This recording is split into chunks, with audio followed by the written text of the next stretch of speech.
Hey guys, my name is Brian Loma. I'm Cut the Plastic in Denver here. We're at the City Living for Four. What I'd like to do is really just go live real quick and do a tour, explain what's going on here. Cool. All right? Yeah. Yeah. Fantastic. So go ahead and tell me your name, ma'am. My name is Jancy. All right, Jancy. This is my listing in Rhino. 4 bedrooms, no bathrooms. I'd love to take you on a tour. Fantastic. Thank you. Thank you. Inside we have central heating and cooling. Gotta speak up just a little bit. I don't have a mic attached. Inside we have central heating and cooling, a security system, an entertainment system. I'm gonna come in I here. can show you the eat-in kitchen. So we have an eat-in kitchen. Okay, tell us about the eat-in kitchen. It can house at least 2 people eating at one time. Okay. If you park under a street lamp, your kids can do their homework in the kitchen at night. Oh, fantastic. And I see you got some other things going on in here.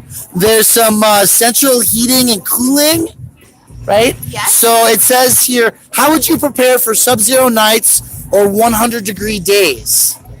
So how do you prepare for 100-degree days? No, these are questions designed to ask, what would you do if you had to live in your car? What would I do if I had to live in my car? Oh, I appreciate that. You read what's under eating kitchen. Okay, so I'm just making sure. In the eating kitchen, it says nearly 1 in 8 Coloradans struggle with hunger between paying for bills or buying food. What would you choose? And that's a really good question that we need to be asking here in our city. Just like we're going to look back here in our security system. Last year, Denver had an average of 63 car thefts per neighborhood. How safe would you feel, citizen, human being, member of this community, living in your car if there were 63 thefts per neighborhood? All right. Would you see the washer and dryer? Oh, I do want to know about your washer and dryer. Here we go. Oh, the washer and dryer. It says, how would you freshen up for school or a job interview? Now, I believe that's probably a good place to throw in a statistic. Can you tell me, speaking of schools, how many families in our city are choosing options like this with children as a family? I direct you to the man in the sweater. He is our representative from Volunteers of America who Okay. has all of that information. All of that for you. information. Yes, So you're an I'm a actual realtor. I'm an actual realtor. You're an actual This is listed realtor. on Zillow. Oh, I love you. I really do love this. And folks, that's why we went live with this down here at the Rhino Bazaar, an area that is dealing with a lot of gentrification currently, moving out of the homeless and criminalization of that. So this is a large unit. It says 68 square feet. 68 square feet. We have 4 bedrooms. 4 bedrooms, okay. It's definitely an exercise in tiny living. Okay. But we have storage, 4 bedrooms. Oh, here is the answer to your question. The number of homeless school children in Colorado has more than tripled in a decade, from 7,000 to 23,330. Yeah, it's an astonishing number. I have 3 children. They all go to public schools in Denver, and we're aware that friends of theirs in DPS are going through this right at housing. Folks, I was having fun. I'm not crying. 23,000 unhoused children in our city. On the back, we have a story of real family that's living. Do you guys live in the community here? Do you live in the community? Oh, yeah, by Denver University. What do you think about the fact that there's 23,000 unhoused children in Denver It School breaks District? my heart. It's heartbreaking. heartbreaking. We're trying to bring awareness today. Some of this is tongue in cheek, but the storyline here is Yeah, it's reality.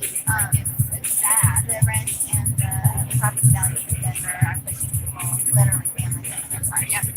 So we really appreciate you taking the time to, Yeah, no, it's really, be made aware. This is the Volunteers of America, and over at that table there, they have a lot of information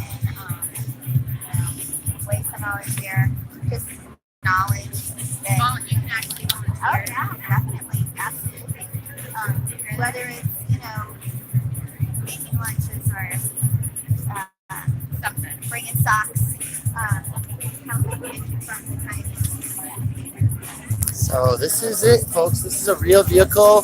This is some flyers. We're going to take a moment here to look at their flyers because I think this is important.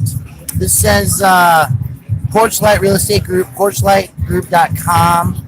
There's a number 303-733-5335. Low 400s, 2811 Walnut Street, Unit C, Rhino. Special features. From the moment you set foot in this property, stunning open concept rental property, you'll know everything in your home. Everything you could possibly need is reach. You surround yourself with the most bustling neighborhood in Denver. Enjoy coffee and pastries, one of the rare properties in town to offer 360-degree mountain views. So this is a real property being made available. We reduced the size of our brochures to use less paper. So that's cool. But I think this is the real deal here, huh? Low 400s, 4 beds, 0 baths, 68 furnished square feet. From the moment you set in, you know you're home. Everything in reach. It's a car, folks. This is the reality of what they're advertising here is really about the homelessness in our community. And I'm going to go ahead and flip this one over. Rising housing costs continue development and pushing Colorado's families onto the streets. Cars are often their only option for shelter as we walk by them every day without even noticing. Volunteers of America provides housing, food, and support to help these families get back on their feet. And Elijah returned from Iraq. Oh, a military veteran. The transition to civilian life was anything but easy. Anxiety kicked in as he struggled to find a job and make ends meet. When their rent money was stolen, they nearly ended up in their car. In a day, Volunteers of America helped them find an apartment, groceries, and the support to get back on track. That's a rare story, folks. We heard just not that long ago about years, 2-3 years of being on the list. David Anderson, a friend of mine who passed away recently, was 77, 78 years old when he found himself in homelessness. And he definitely, folks, David tried to get housing. And this is a story I want to cover real quick because he, as a fixed income, Social Security living senior, had money in the bank, had investments, but he, maybe had spent a lot of that on medical care and stuff in his dying days. But as a Social Security recipient, as an elder, he was told 2 to 3 years to get into these housing programs. And from the time he first became homeless, I don't think it was that long of a time frame until he passed. So anyway,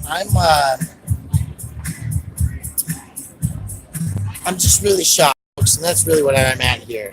Is that this is the Volunteers of America booth they've got set up here.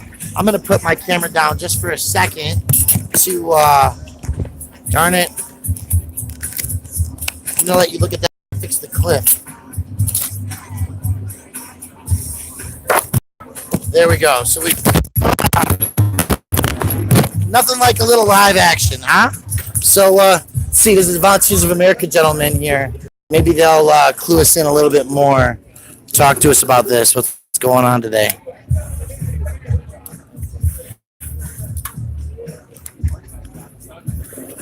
So again, we are down here, and I want to make sure I just get another chance to look at this reality for people.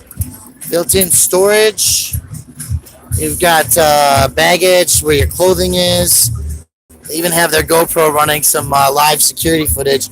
Probably because when people see that number, and I'm going to hit that, 23,000 homeless children. 4 bedrooms. Right? Without running water, where do you shower? Where do you go to the bathroom? This is a reality. They're using cleaning tablets, pads there, right? Wipes, wet wipes, to show how you take a shower. And thank you so very much. We really appreciate you. Is there a website you want to tell people to go to or anything like that? Colorado Home. So it's right there too. They can help you with. Just to see it. Or yeah, let's get you on there because I think as a realtor, as a business professional, I like the fact that you're doing this. And we feed, by the way, every Sunday. We're currently outside the Denver Pavilions, 9:30 on Sunday mornings. We do food and clothing with Occupy Denver on the streets while educating our tourists about the real problems as they push people off the 16th Street Mall and out of downtown. Thank you. Appreciate it. So, folks, again, this is Brian Loma. We are covering a lot of different things here in downtown Denver. One of those is homelessness. Michael, I'm live streaming right now, and I hear you're the man to talk to.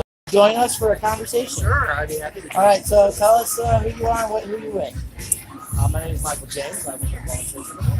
Yeah, I'm Brian Loma. I'm with Cut the Plastic Environmental Mediation Solutions, and I'm a member of Occupy Denver. Oh, okay. We do meetings, and actually we did a boycott not that far out from your Denver Heights, right? So the coffee shop is happily gentrifying Denver, right? Yes, indeed. Right, It's happening so- all over this neighborhood. It is, and people are getting moved out. And what we tell people on the 16th Street Mall on a regular basis is that the cost of living is such. It's that homelessness isn't about drug addiction, and it's not about laziness as much as it is about the fact that most Americans are 1 to 2 paychecks away from homelessness, injury, and illness. So why don't you tell us a little bit about yourself and what you guys got going on out here?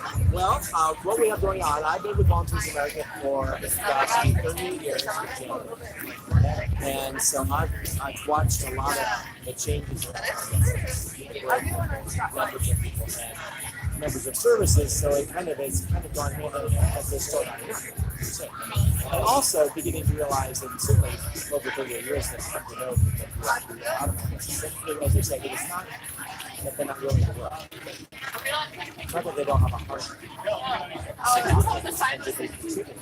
They just don't have the opportunities. Sometimes when I talk to people, especially some of our people who have more privilege, in fundraising, this is what I do. I talk to people who are in need. I talk to people who have a need to give. And I say, I have a son who's graduating next Saturday from college. Ready? Quick, 3, 2, 1. Yeah, So for the last 5 years, what has he done? he's been on your health insurance. He's been on our health insurance. Yeah. We paid his rent. Uh-huh. We paid his college. Uh-huh. It's 5 years. Yeah. Now, when they said to me, next week, does he have a job? What's he going to do? I said, yes, he does have a job, part-time. Yeah. He'll do that full-time until he gets whatever the world calls a real job. Okay. And then he'll, But what's a real job? something that could support him fully, and that would take some time. He's So already at 23 years old. He has had 5 years to incubate. 23 years old. And we tell people, you got to be able to solve this in a week or 10 days or. I'd rather take a year and go live around the world and experience something to open my mind's eye. Right? Not go sit behind a fryer Right. or push a pencil or whatever right away. There's no creativity in that. So tell us about the experiences here in Denver. You say it's changed a lot in 38 years. Right. And we need to know about how much space is there for people. Well, there's not enough. There are not enough beds, not enough rooms, as we know, for people who are in need in this town. And that's why people end up being in their cars or on the streets or anywhere else. This car happens to actually be my car. It is your car. That's Yes, it beautiful. is. And I'm going to see, wow, everyone backwards on that, folks. Let's see that. There's the car. We're going to do this again. Okay. Yeah, there's Michael, huh? Okay. So the car is there. Yeah. Yeah, sorry about that sunlight if I was in the sun, folks. Okay. Anyway, so that's your car. People live like that on a regular basis. They do. And they get tickets. I missed that, folks. There's a Denver City ticket on the front of the vehicle because the vehicle attendants just drive around and if the meter has a flashing red light, there's a vehicle in that spot. It doesn't matter if there's a human being sleeping in that vehicle. They'll get a ticket. They'll get a ticket for that. You have to come out and be paying to renew that. Because I've been in a lot. I've been in when they go, oh no, I'm going to come out and do this, and you have to do it right now while I'm here. Renew that 2 hours, or you will get it just flat. Not even like 25 minutes. No, you got to do it right there. And the full 2 hours. Because Whatever. Oh. They probably would come back in an hour to make sure. I'll just say that because that's their job, and I get that. And do you have to move your vehicle every couple of hours then as well? Well, that's generally what the belief is. I've not had to do that, but I think you would have to move every few hours. And of course, with homeless, as we know, because they're moving around the city. Well, they're moving because they're getting moved out because no one wants them in their neighborhood. Right. And that's true. That's true whether it's homeless people who are living in tents or what we find when we bring up affordable housing in a neighborhood. Oftentimes, neighbors don't want that in their neighborhood. It's called not in my backyard. NIMBYs. Yeah. Okay, so let's talk about NIMBY for a second, because I think that's really important. And these are really good points. A rising tide lifts all ships is a common saying for many people. And the idea that if you have somebody who's struggling and you are familiar with their story, maybe because they're a member of your church or they come to the same coffee shop that you're at regularly and you've taken the time to know that person, we also suggest that you come down on Sunday mornings downtown Denver on the 16th Street Mall. Currently, we're at the Corner Bakery at the Denver Pavilions, educating tourists while providing food, clothing, and when we have them, jobs. Because all those things are important. But the most important thing that we want to touch on is housing. Because the idea that a bed, a shower, a refrigerator, a place to cook your food means that you can be you can start to normalize as a human being. And it doesn't matter if you're stressing out from post-traumatic stress disorder as a person who was taught to kill people and then brought back to a place where we don't kill each other on a regular basis on the other side of the world, right? That's a veteran. And that's what we do to our veterans. And they find themselves on the street struggling, and then people generally say, well, I don't want those things in my neighborhood, those people. But what you have to recognize, and I think this is a point that most of us get, is that when we do affordable housing, we're not batching 5,000 people in one space. We're going to mix in a condominium or an apartment complex. Maybe there's one Section 8 or fully funded veteran program housing or mental health housing, whatever it is, right? Affordable housing program that's fully funded so developers don't lose money on this. When you sparse them throughout the building, you don't build pockets of crime. Instead, you build neighborhoods of community and accountability. And that's what people need. Yes. Whether they're homeless, whether they're housed, people need to have community. And that's what is missing sometimes when people on the street. That's why they do tend to gather together, as you know, because there's a need in our hearts to be with people who will accept us, who will not judge us and throw us out. And that's, it's always hard when people say, well, I want to help people, but I don't want to get too involved. Well, I get that. I mean, I do. And there's people who have people have a need to need to find what way works for them. What organizations would True that. So you've done something very interesting, and you've partnered with a real estate agent. Yes. And this real estate agent is renting to people who are raising the rents of the city of Denver, who are gentrifying, right? But they're a business that are taking on the role of social responsibility. Yes. They have a property on the other block, Porch Light, that they're selling. Yes. And the realtor here says one reason why she likes working with Porch Light is because they will support her doing these things and talking about the issue. Okay. So when you say they have a property that they're selling, is that like low-income home ownership? I'm pretty sure it's not. I haven't checked it out, but when we drove around the block, as we said, where are we going to be next tomorrow? And we drove around the block. There's one right over here. Okay, so over here being over there, these kind of buildings, and these are condos for sale. So they're selling that for like $400,000 or whatever it is. But they're claiming some social responsibility by educating and engaging in discussion. Now, I want that, and I'm actually good with that. The reason, personally, and I think what some of us with Boycott the Urban Camping Ban and Occupy Denver and other activists do believe is that the long-term solution to housing is need. Calling social responsibility means that, you know what, if I'm a real estate broker and I'm developing property, I can participate by letting veterans into my percentage of housing. I can also show that social justice means that as a business doing in the community that I could maybe give up a portion of my proceeds to solve the problem. And solving that problem is definitely making sure that there's home ownership at various income levels, right? So so we want to push for those answers. We want to encourage people to do whatever they can because it takes the whole community to Yes, address this issue. exactly. All levels. It's just like the trash problem that I discussed, where we need to show how recycling and the consumption practices, single-use glasses versus disposable, all these factors are at play. And we're at a bazaar that we're going to be doing that audit later today. I'm going to record that privately and do that live, probably to upload that tomorrow, folks. So look forward to that audit of this bazaar. But the idea that we call on the community of businesses to have an interactive role, and instead of making laws that criminalize human beings, that take away toilet spaces, that take away the ability to have those drinking fountains and water in our communities, right?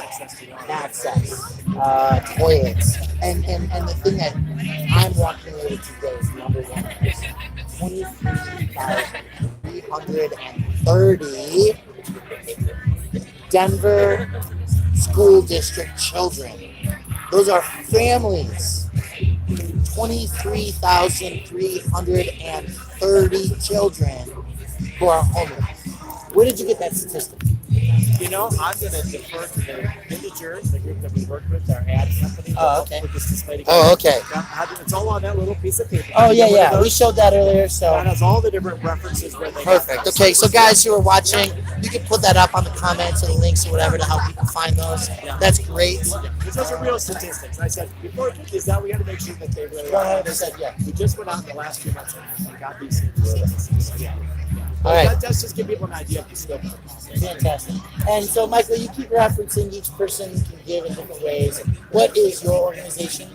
Volunteers of America. Volunteers America. What's your website? www.voacolorado.org, and then go on there and donate and make a gift. And we do all kinds of ranges from emergency housing up to transition housing and permanent supportive housing, all kinds of things. Okay. And there's a number of good organizations, so don't think you have to go just to volunteer. No, Great absolutely not. organizations. No, there's a lot, but you guys are out here bringing the message together, and so that's why we're giving you the recognition and we're giving you the website space, the time, because this is an issue in Denver that we all have to talk about, and this is definitely a great place to do it.